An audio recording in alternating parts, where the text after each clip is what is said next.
So they kept telling me it's, these platforms, you got to put yourself out there to the world. But then I started noticing a trend. Well, everybody else is doing the same thing. And now you are one tiny little fish in these huge seas full Right. of other fish, you know?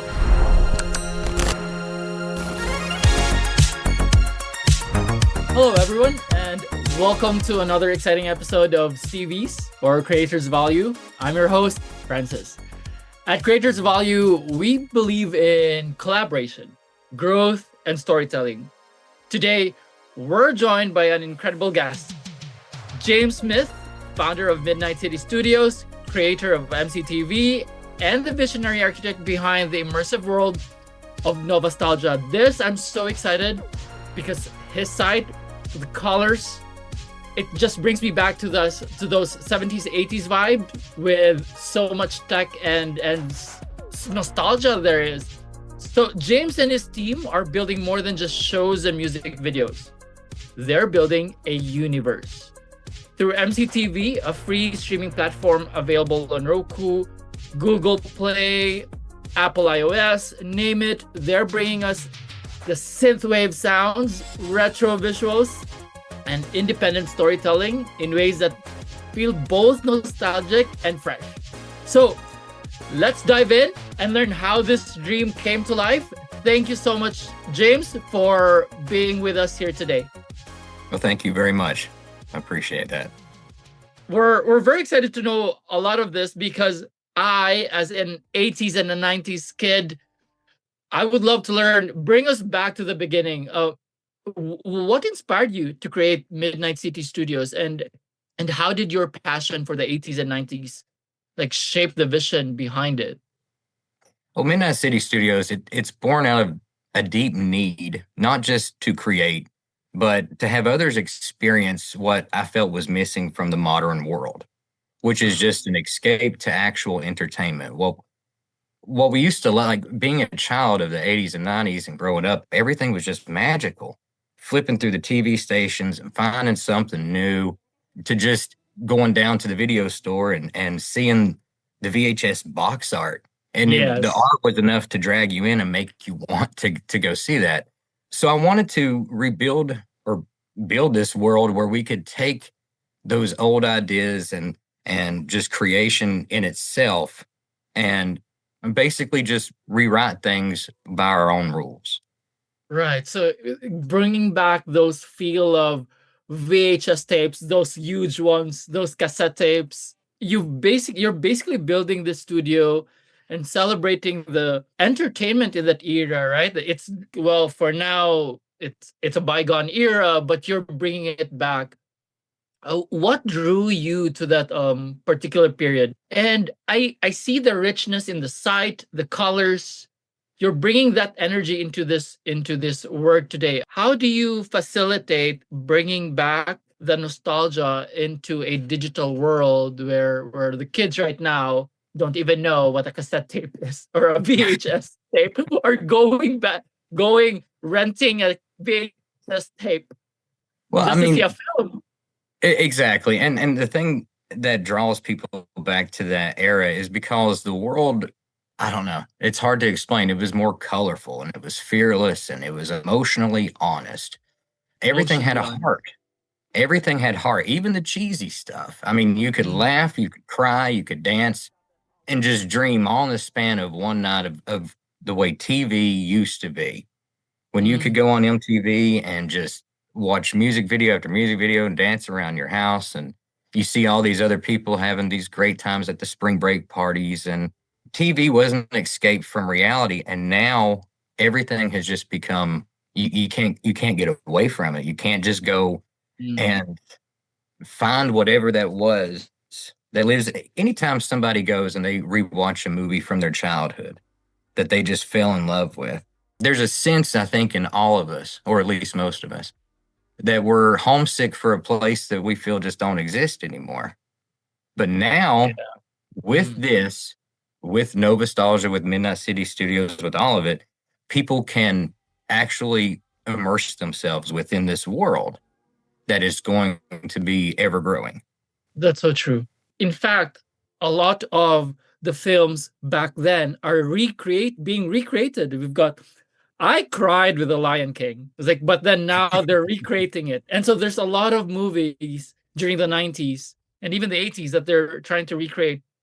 James, you've been wearing a lot of hats, like director, producer, a storyteller.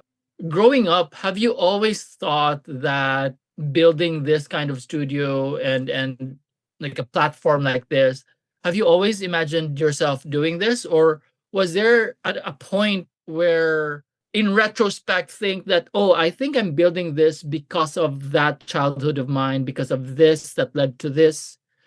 As a kid, I always wanted to be an actor. I never went out to Oh, Hollywood, never once made it to California. oh. But I had always been a creator. So, I mean, I'm a published author. I have books on the market. I did that in my early 20s. I've made some independent films. Nothing that ever amounted to anything, but I brought it to life. And so I've always just wanted to make people feel something because that's truly what's lacking. It's so yes, they are remaking or rebooting a lot of the old franchises, but they're doing it with today's standards and people are Yeah. just tired of it. Why Mm, can't we have the good old stuff just be continued the way that the good old stuff used to be created? Because that's where you lost the entertainment. It's kind of mm, like all these streaming platforms that exist now. They're just libraries of content. You could find the same show on several different exactly. streaming with Mhm. MCTV and with Midnight City Studios. We're going to be creating new content consistently, constantly. Every night, you're going to Oh, have new shows to watch. You're going to have this immersive world where nothing from today's society can bleed in and harm it. So basically, this world exists like the year 1999 never ended. That's what right. Novastalgia is. Right. Now you've mentioned about MCTV, right? And it's basically MCTV, basically just a bold and refreshing move from you. It's currently it's a free streaming platform. Am I correct? Yes, yes. And it's currently available across other platforms. What is your mission on launching it? Well, of course, in order for people to be immersed in the content, I needed a place for them to be able to see it. I've been working tirelessly. I finally was able to get the streaming app completed. It's Ah, available on Roku worldwide. It's available on Google Play and Apple iOS, so everyone can have it on their cell phones. Completely free to download, completely free to watch. You don't even have to sign up for anything. You simply download, mm, start watching. And I did that because I want people to escape. I feel mm, like if there's anything in the world that I could do to hopefully benefit people, is to give them a place where your mind can rest for however long you want to stay inside of it. There's so many other streaming apps out there, and I understand that. But what makes ours unique is that it's going to be constantly updated and with shows, with performances, with these brand new stars, these brand mm, new musicians who have the style from back then. These groups that I work with, these musicians, they're really something else. They are mm, absolutely fantastic in what they do. And the biggest problem with that genre of music, it's never been presented in front of its actual target audience before. People don't know what synthwave music is. And they've heard it, they hear it on all these movies. It's in so many films even today, background right. music. And then so people just they don't assume that it's an actual genre of music. And it is. And these artists, they are, in my opinion, better than anything you're hearing mainstream these Mm. days.